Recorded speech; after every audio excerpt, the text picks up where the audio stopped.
నమస్తే, నేను ఇందు. జగన్ ఇలాకా కడపలో మహానాడు అంగరంగ వైభవంగా జరిగిన విషయం మనకు తెలిసిందే. సో మరి ఈ నేపథ్యంలో వైసీపీలో కూడా కొన్ని మార్పులు తప్పవని ఓ మాజీ ఎమ్మెల్యే వ్యాఖ్యానించినట్టు తెలుస్తుంది. మరి దీని గురించి మాట్లాడడానికి మనతో పాటు సీనియర్ అనలిస్ట్ దుర్గా కుమార్ గారు ఇప్పుడు మనతో ఉన్నారు. నమస్తే సార్. నమస్తే మా ఇందు, మన వీక్షకులు. సార్, మరి జగన్ ఇలాకా కడపలో అయితే మహానాడు ఒక అంగరంగ వైభవంగా జరిగిన విషయం మనకు తెలిసిందే. సో మరి ఈ నేపథ్యంలో మహానాడు చూసిన తర్వాత మా పార్టీలో, వైసీపీ పార్టీలో కూడా మార్పులు తప్పవంటూ ఒక మాజీ ఎమ్మెల్యే వ్యాఖ్యానించినట్టు తెలుస్తుంది. ఏమంటారు సార్ దీని గురించి? ఇప్పుడైనా మన ఇంటి పక్క వాళ్ళు వేడుక చేసుకున్నారు అనుకోండి, మనం ఏడుస్తా కూర్చుంటే మనకే అనిపిస్తుంది, మనం కూడా ఎందుకు నవ్వు, మనం కూడా ఎందుకు వేడుక, ఇప్పుడు నీలాగా నవ్వుతూ ఉండాలి, అంతే కదా. అలా కాకుండా ఏడుస్తా కూర్చుంటే ఏమన్నా ఉపయోగమా? ఎప్పుడైనా పాజిటివ్గా ఉండాలి, డైనమిక్గా ఉండాలి, ప్రజల్లోకి దూసుకెళ్ళేటట్టుగా ఉండాలి. అంతేగాని ఒకసారి మనకి ఎదురు దెబ్బ తగిలింది, ఇక మనం ఇంట్లో నుంచి బయటికి వెళ్ళాం, బయటికి వెళ్తామని మనం ప్రకటన చేస్తామే కానీ మన కాళ్ళు గడప దాటకపోతే ప్రజల దగ్గరికి ఎప్పుడు వెళ్తాం? మనం మన ప్రజలకు ఎప్పుడు సందేశం ఇస్తాం?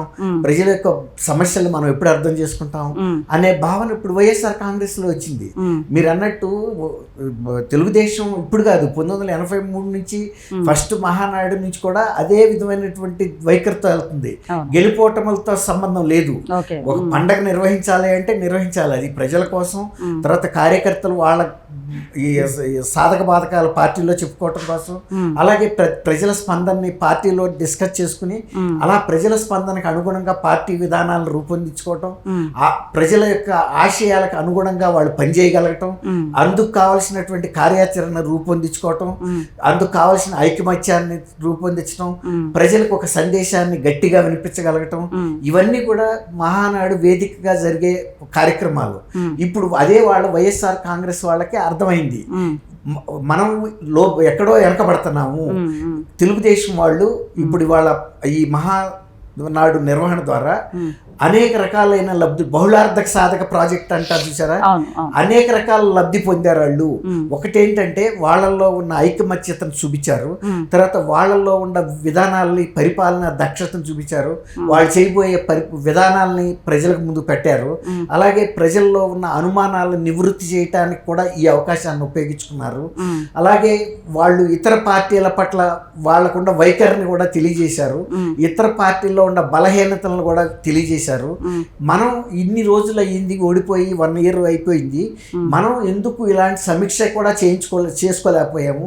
మనం కూడా ప్రజల్లోకి వెళ్తాం అంటున్నామే కానీ ఫీజు పోరప్పుడు వెళ్ళలేకపోయాము. తర్వాత ఇప్పుడు మొన్న మధ్య రైతుల కోసం వెళ్తానని చెప్పిన జగన్మోహన్ రెడ్డి మొన్న కూడా అది కూడా వాయిదా వేసుకున్నాడు. అట్లా అంటే రాజధాని చుట్టుపక్కల ఉండే సమస్యల విషయంలో కూడా ముఖ్యమంత్రి అక్కడ ఉండకుండా వెళ్ళిపోయి బెంగళూరు ప్యాలెస్లో ఉంటాం, లేకపోతే ఫారిన్లో ఉంటాం, దాని వలన కార్యకర్తలకి ఒక దిశానిర్దేశం చేసే వ్యక్తి లేకుండా పోయాడు. తర్వాత మనం అందరం కూడా ఈ పార్టీకి నష్టం చేశాడు అనుకున్న సజ్జల రామకృష్ణారెడ్డి ఇవాళకి పార్టీకి ఏకైక దిక్కుగా ఉన్నాడు. ఆనాడు ముఖ్యమంత్రిగా వ్యవహరించిన వ్యక్తే ఇవాళ ముఖ్యమంత్రి, గతంలో మన మాజీ ముఖ్యమంత్రి అయిన తర్వాత ఆయన ఇంట్లో కూర్చుంటే మన పార్టీ ఫేస్ గా సజ్జల రామకృష్ణారెడ్డి వ్యవహరిస్తున్నాడు. మరి మన పార్టీలో సీనియర్ మంత్రులు ఉన్నారు, వ్యూహకర్తలు ఉన్నారు, మాజీ శాసనసభ్యులు ఉన్నారు, సీనియర్స్ ఉన్నారు, వీళ్ళెవరూ మాట్లాడలేదు. ఆయనే మళ్ళీ మాట్లాడుతుంటే ఆయన చూసి ఎప్పుడైనా ప్రజలు ఓటేశారా? 151 స్థానాలు గెలిచిన రోజున సజ్జల రామకృష్ణారెడ్డి పార్టీలో లేడు. అక్కడి నుంచి వచ్చింది సజ్జల రామకృష్ణారెడ్డి పార్టీ, తనే అన్నీ వ్యవహరించాడు. ఇవాళ 11 స్థానాలకి పడిపోయిన తర్వాత కొన్నాళ్ళ పాటు పక్కకి వెళ్ళిపోయినట్టు వెళ్ళి మళ్ళీ ఇవాళ ఆయనే వచ్చాడు.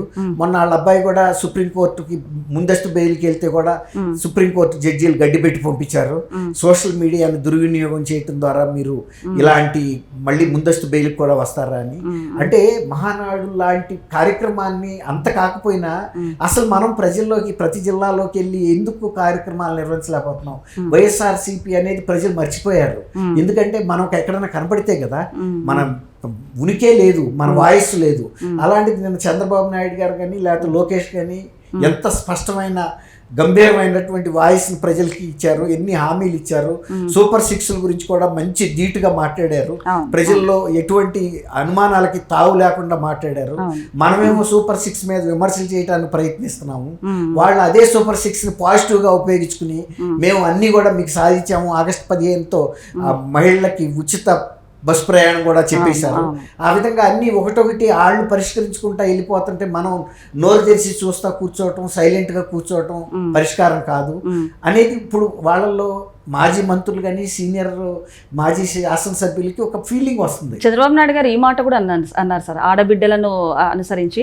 అంటే మగవాళ్ళతో కంపేర్ చేస్తే ఆడబిడ్డలు ఇంకా ఆ స్థాయికి అయితే రాలేదు, కాకపోతే ఆ స్థాయికి వచ్చే రోజు ముందు ముందు మీరే చూడబోతున్నారంటూ కూడా ఆయన ఒక వ్యాఖ్యానం చేశారు. ఏమంటారు సార్ దీని గురించి? ఇది ఇప్పుడే కదమ్మా, గతంలో ఫస్ట్ టైం రామారావు గారు 82లో పార్టీ పెట్టినప్పుడు కూడా ఇప్పుడు చాలా మంది యూత్, ఇప్పుడు మీలాంటి ఏజ్ ఒక గ్రూప్ వాళ్ళని కూడా ఎవరైతే సమాజంలో యాక్టివ్గా ఉంటారో, అసలు వాళ్ళకి రాజకీయ బ్యాక్గ్రౌండ్ అంటే అనుభవం లేకపోయినా కూడా జస్ట్ వాయిస్ ఉండి ప్రజల్లోకి దూసుకెళ్ళగలుగుతారు అనుకున్న ఆడబిడ్డల్ని అనేక మందిని ఫస్ట్ టైం ఎమ్మెల్యేలుగా దింపాడు. అసలు వాళ్ళకి ఆ ఫీల్డ్ తో సంబంధమే లేదు, వాళ్ళు ఊహించలా. అలాంటి వాళ్ళని చాలా మందిని ఫస్ట్ టైం తీసుకొచ్చారు. కాట్రగడ్డ ప్రసూన, గ్రంథి మాధవి, నన్నపనేని రాజకుమారి, వీళ్ళందరూ కూడా అప్పుడు వచ్చిన బ్యాచ్. ప్రతిభా భారతి గారు తర్వాత స్పీకర్ కూడా అయింది. అట్లా అనేక మందిని తీసుకొచ్చారు. అందువల్ల చంద్రబాబు నాయుడు గారు అనేది ఏంటంటే ఇప్పటికి కూడా ఇప్పుడు మళ్ళీ ప్రతిభా భారతి గారు అమ్మాయిని కూడా ఎమ్మెల్యే చేశారు.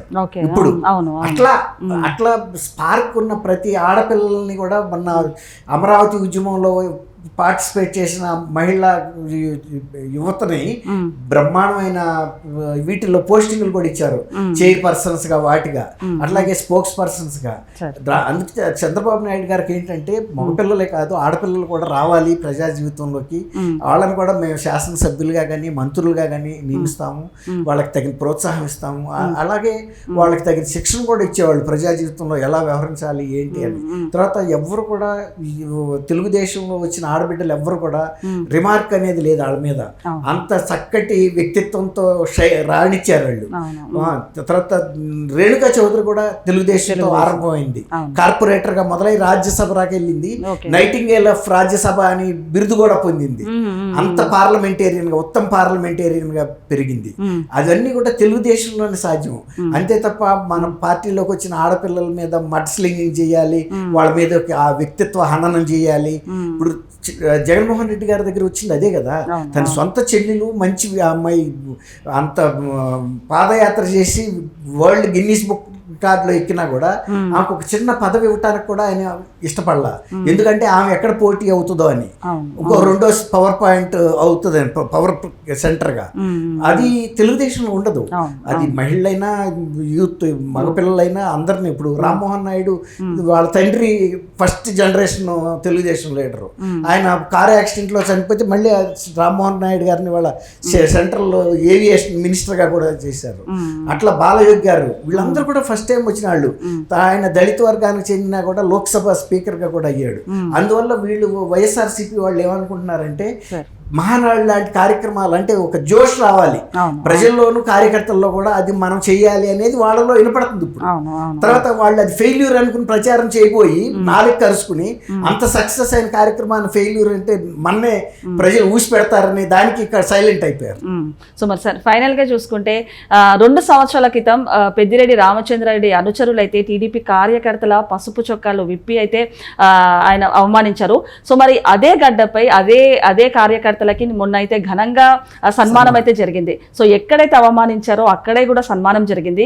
సో ఏ రకంగా చూడొచ్చు సార్? అంటే ఇలాంటి ఘటనల వలన, అలాగే మొన్న మహానాడు తర్వాత కొన్ని మార్పులు చేర్పులు అయితే జరిగాయి.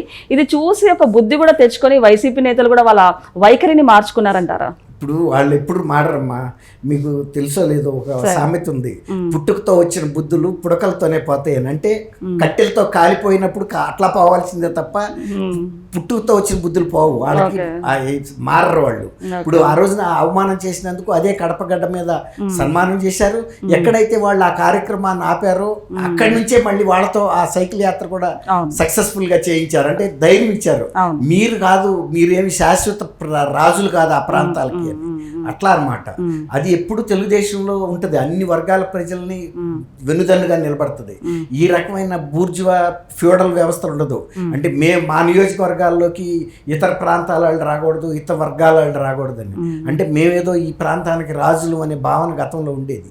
మీరు అన్నట్టు కడపలో ఎప్పుడైతే అంత ఆనందోత్సాహాలతో అంత జోష్తో మహానాడు జరిగిందో, రాయలసీమ ప్రజలకి ఇంకొక నూతన ఉత్సాహం వచ్చింది. అవును. ఇది మన పార్టీ తెలుగుదేశం అనేది. ఈసారి మొన్న 7 వచ్చింది కడపలో, ఈసారి 10కి వచ్చిన ఆశ్చర్యం లేదు. సో మరి ఫైనల్గా లోకేష్ గారు ఒక మాట అయితే అన్నారు, మాకు ప్రతిపక్షం కొత్త కాదు, అధికారం కొత్త కాదు, ప్రతిపక్షమైన అధికారమైన తెలుగుదేశం పార్టీ యువతకైతే మహిళలకు కానీ ప్రజలకు కానివ్వండి అండగా ఉండడమే తెలుగుదేశం పార్టీ యొక్క లక్ష్యం అని కూడా అన్నారు. అది చెప్పే కదమ్మా, ఇంతకుముందు గెలిచినా ఓడినా మహానాడిని అదే జోష్తో చేస్తున్నారు. అంతేగాని మేము ఓడిపోయని ఇంట్లో ముడుచు కూర్చునే పార్టీ కాదు తెలుగుదేశం. తెలుగుదేశం ప్రజలతో ఉండే పార్టీ, ప్రజల బలంతో ముందుకెళ్లే పార్టీ. కాబట్టి ప్రజలు ఎప్పుడు పార్టీకి అండగా ఉంటారు, అట్లాగే ప్రజలకి పార్టీ కూడా అంతే అండగా ఉంటుంది. అందుకనే రకరకాల ప్రదేశాల్లో ఈ మహానాడిని నిర్వహిస్తూ ఉంటారు. ఓకే సార్, నమస్తే. థ్యాంక్ యూ అమ్మా ఇందు, మన వీక్షకులు.